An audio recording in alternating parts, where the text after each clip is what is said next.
지금이 바닥이라면 가장 먼저 돈이 들어오는 곳은 여기입니다. 요즘처럼 시장이 혼란스러운 시기엔 누구나 비슷한 질문을 던지게 됩니다. 지금이 진짜 바닥일까요? 지금쯤이면 다시 주식을 사도 괜찮을까요? 이런 물음은 단지 개인 투자자만의 고민이 아닙니다. 세계 곳곳에서 자금을 운용하는 연기금, 중앙은행, 글로벌 자산운용사, 그리고 외교적 판단을 내리는 전략가들까지도 같은 질문에 주목합니다.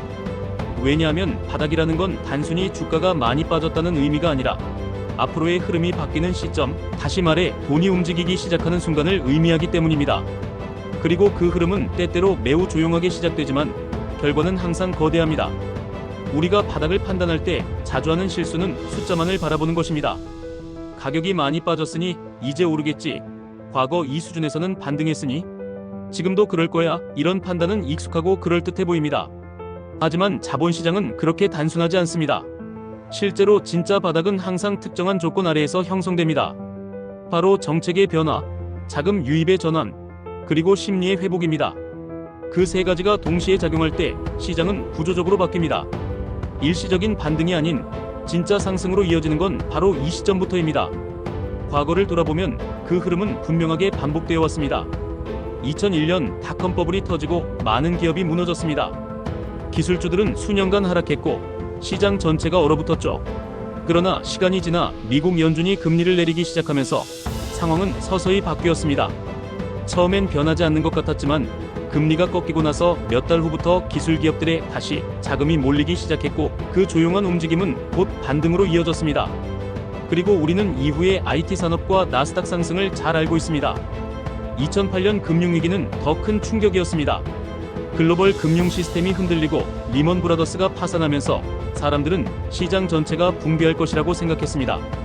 그러나 미국은 금리를 빠르게 내리고 처음으로 양적 완화라는 방식을 도입해 대규모 자금을 시중에 공급했습니다. 시장은 처음엔 믿지 않았지만 그 자금은 결국 자산시장 전체를 다시 움직였습니다.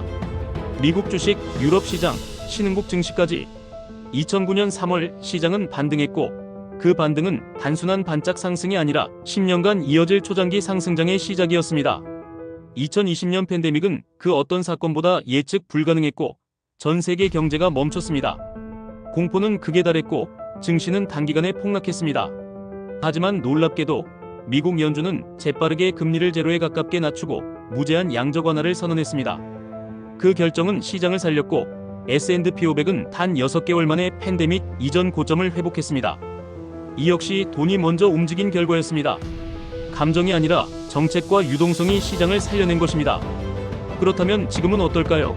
2022년부터 2023년까지 미국은 인플레이션을 잡기 위해 기준금리를 5% 이상까지 올렸습니다. 그 결과 글로벌 증시는 조정을 받았고 한국 시장 역시 타격을 피할 수 없었습니다. 환율은 급등했고 외국인 자금은 빠져나갔으며 부동산 채권 시장까지 흔들렸습니다. 하지만 2024년 하반기부터 분위기가 서서히 달라지기 시작했습니다. 미국의 물가 상승률이 정점을 찍고 안정세로 접어들었고 연준의 기준금리 동결은 여러 차례 반복되었습니다. 그리고 지금 2026년을 앞둔 이 시점에서 시장은 다시 묻기 시작합니다. 지금이 바닥일까?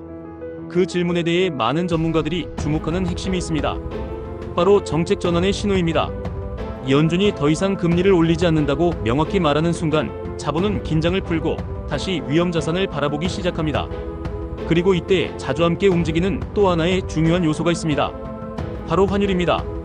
한국의 원달러 환율은 단순한 숫자가 아니라 외국인 투자자들의 심리를 보여주는 지표입니다.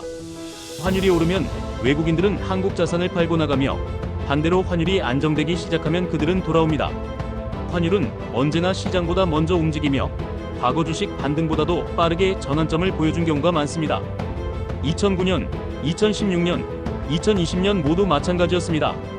환율이 꺾이면 그 뒤를 따라 외국인 자금이 들어왔고 시장은 반등했습니다. 지금의 환율도 마찬가지입니다. 1,400원을 넘나들던 원달러 환율은 최근 들어 안정세를 보이고 있고 외국인의 순매수도 소폭이지만 꾸준히 이어지고 있습니다. 시장 전체의 반등이라고 하긴 이르지만 흐름이 바뀌고 있다는 증거는 이미 나타나고 있는 것입니다. 전문가들은 절대 가격만으로 바닥을 판단하지 않습니다. 그들은 항상 구조를 봅니다. 금리는 꺾였는가? 환율은 안정됐는가? 자금은 다시 위험 자산으로 향하고 있는가? 이 질문에 예라고 대답할 수 있는 순간이 바로 바닥이 형성되고 있는 시기입니다. 그리고 지금은 과거와 아주 닮은 조건들이 하나씩 만들어지고 있는 시점입니다. 물론 시장은 여전히 불확실하고 뉴스에서는 매일 위기와 긴장감을 전합니다. 하지만 역사를 돌이켜보면 가장 좋은 시기는 언제나 불확실할 때 시작됐습니다. 확신이 생기고 모두가 낙관할 때는 이미 가격이 많이 오른 뒤였습니다. 진짜 기회는 언제나 확신이 없을 때 조용히 찾아왔습니다. 그리고 그것을 먼저 본 사람들, 흐름을 읽고 조금 먼저 움직인 사람들이 항상 더 큰 성과를 거두었습니다. 우리는 바닥을 정확히 맞힐 수 없습니다. 하지만 흐름은 읽을 수 있습니다. 금리가 꺾였고 환율이 안정되고 있으며 외국인 자금이 조심스럽게 움직이고 있습니다. 이 모든 것은 시장의 심리가 서서히 회복되고 자본이 다시 꿈틀거리기 시작했다는 신호입니다. 주가는 감정에 따라 움직이지만 자본은 구조를 따라 움직입니다. 그리고 구조는 지금 변화를 시작했습니다. 바닥을 예측하려 하지 마시고 흐름을 먼저 보십시오. 그리고 그 흐름에 합리적으로 대응하십시오. 그것이야말로 진짜 투자자의 전략이며 불확실한 시장에서 우리가 할 수 있는 가장 이성적인 선택입니다. 오늘 영상이 도움이 되셨다면 구독과 좋아요, 알림 설정은 제게 큰 힘이 되니 한 번씩 눌러주세요.